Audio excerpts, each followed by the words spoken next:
Hello and welcome to Production Bytes. I'm your host Nick, and in this episode I'm going to be reviewing GlissEQ by Voxengo. GlissEQ is an equalizer with everything you come to expect from an EQ and more. In addition to traditional EQ functions and support for multi-channel and mid-side processing, GlissEQ also doubles as a dynamic EQ which is able to change the gain of each band dependent on the audio content being run through it, much like how a compressor or expander works, but without the limitations of wideband or multiband processing. Multiple instances of the plugin can link up to display up to 4 different frequency spectrums at once from different audio tracks, and like always with Voxengo, GlissEQ is one of the most customizable EQ plugins you can find. The standard EQ types sound a lot like you'd expect. The technology behind these is pretty well covered these days, so there's not really a lot to say about it. In practice, GlissEQ can be just another EQ. The main difference being you can insert up to 32 EQ bands wherever you like. So with such a wealth of features, GlissEQ certainly has a lot to brag about. But I really want to jump straight into dynamic EQ, as that's the really exciting thing about Gliss. Some of the selectable filter types are able to react to the amplitude of frequencies within their range, and the behaviour of this depends on 3 controls. The filter type is the first important control. This is where you switch on dynamic EQ on each EQ band. Not all filter types support dynamic EQ, but the ones that do are the peaking inverted, peaking harmonic, low shelf, and high shelf. The second important control is the dyne control on the filter. And this is important because it's effectively the closest thing you have to a ratio control like you might find on a compressor. If you turn it all the way to 0, the dynamic EQ will be effectively switched off, and if you turn it all the way to 250, then the dynamic EQ will be effectively working at its maximum ratio. But the behaviour of this depends on the filter type. Whether the dyne control set to off makes every filter constantly boost or do nothing at all depends on the type of filter you're using, as they all react slightly differently. The third and final control, which is important for the dynamic EQ, is the dyne control on the top of the interface. This is effectively like your attack and release settings on a compressor, and although GlissEQ doesn't give you separate attack and release controls, it does provide 3 presets for how quickly each dynamic band should react. So the interface can be a bit complicated to look at first, but it does break down pretty nicely into different sections. Firstly, you've got the main EQ section, and here you've got all kinds of sliders to zoom in and out. This control, which controls how much boost or cut you can put in, which is by default set to 9 decibels, and a load of other controls including the dynamic control and some other more advanced functions.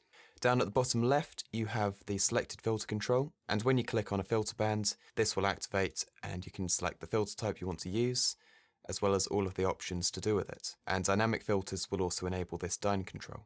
Then there's the spectrum control. This is where you import spectrums from other instances of GlissEQ and also export into other instances. Down at the bottom you have your groups, which is where audio will be routed to when you change your routing. On the top, you've then got an A-B system and the option to copy your current settings from A to B or B to A. Then a reset control, your routing, which is how you route different channels to different groups, and also how you set up mid-side routing. Then some saving and loading of settings, a wide view mode, and your main settings panel. This is also where you change from minimum phase to linear phase, and a bunch of other interface options. Up at the top you have your oversampling, a bypass, and then the option to name the instance of the plugin. Finally on the right hand side you have your output level and a signal meter as well. Something which took a bit of figuring out, but has proven to be really complicated because of how powerful it is the multi-channel and mid-side routing. The routing panel is really powerful but a little tricky to figure out initially. So here we've got our left and right input channels, and on the way in you assign an internal channel to them. So at the minute L is A and R is B. If you've got more than 2 channels as well, you'll be able to assign C, D, E, F, etc, etc. To set up mid-side processing you have to assign a mid-side pair to a pair of channels. So in this case I've got channel A and B, which is left and right, and I'll assign them both to mid-side 1. This will now separate out the left and right channels, which are currently assigned to A and B, into their mid and side components, and the mid will be on A and the side will be on B. The next part down is the group assignments, and currently the mid and sides are both set to the first group. But if you set your side channel to group 2, now you'll be able to process the mid and side channels using separate EQs inside GlissEQ. Finally, you have your output routing, which again is fairly simple. A is going to out 1, which is left, and B is going to out 2, which is right. Any mid-side channels are recombined before this point, so it will be left and right again. Once you've set up your mid-side routing, if you go down to your group at the bottom of the interface, you've now got your mid and your side. And you can tell which one is your mid and your side because it's labelled which channels are being sent to your group. This is the part of the review where I'm going to do a bit of testing of GlissEQ and its functions, and I'm going to test this out on a 4-track mix. To keep the review fairly short, I'm going to put this into a separate video, and there's an annotation on screen now which you can click, and it will open up a new window so you can go and watch the testing. So on to my pros and cons. Firstly, I think that GlissEQ is a very powerful EQ. The dynamic modes offer a very natural, pleasing, and technically useful sound in most situations, and the standard EQs can go from very subtle to very surgical whenever you need.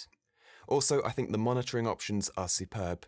Real-time spectrum export is a great feature to include for slotting your mix together, although my personal preference is still for the one used in the Fruity Parametric EQ2.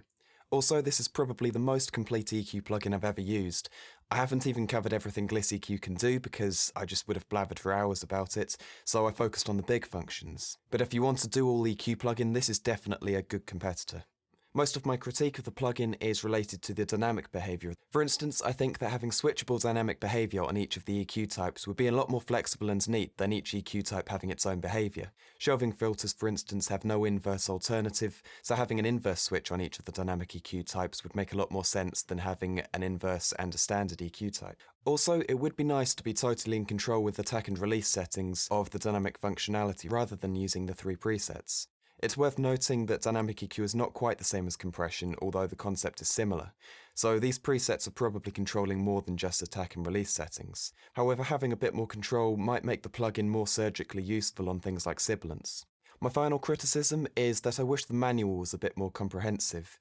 When just using the surface functions in GlissEQ, it's very easy, but there are deeper functions only briefly mentioned, such as MS processing and spectrum import, which took a bit longer for me to work out. The interface can get a bit confusing when you start to figure out the routing and group controls, so therefore I think that having those functions included in the manual will be really useful. Overall, I think GlissEQ is a solid, very musical sounding plugin, and it's really refreshing to get away from the static, unmusical, surgical EQs we're all used to. It really shines when you put it on percussion, but it's also very useful at shaping the tonal balance of instruments like guitar and vocals, although it's not very good for surgical operations such as de-essing. GlissEQ is out now for just short of $100, which is currently less than £70, and it's available from Voxengo's website, which I'll put a link for in the description. So finally, I hope you found this review useful, and if you've got any suggestions for future tutorials or reviews, then pop them in the comments below or head over to our Facebook page and join the conversation. But otherwise, thanks a lot for watching, please like, comment and subscribe, and I'll see you next time on Production Bites.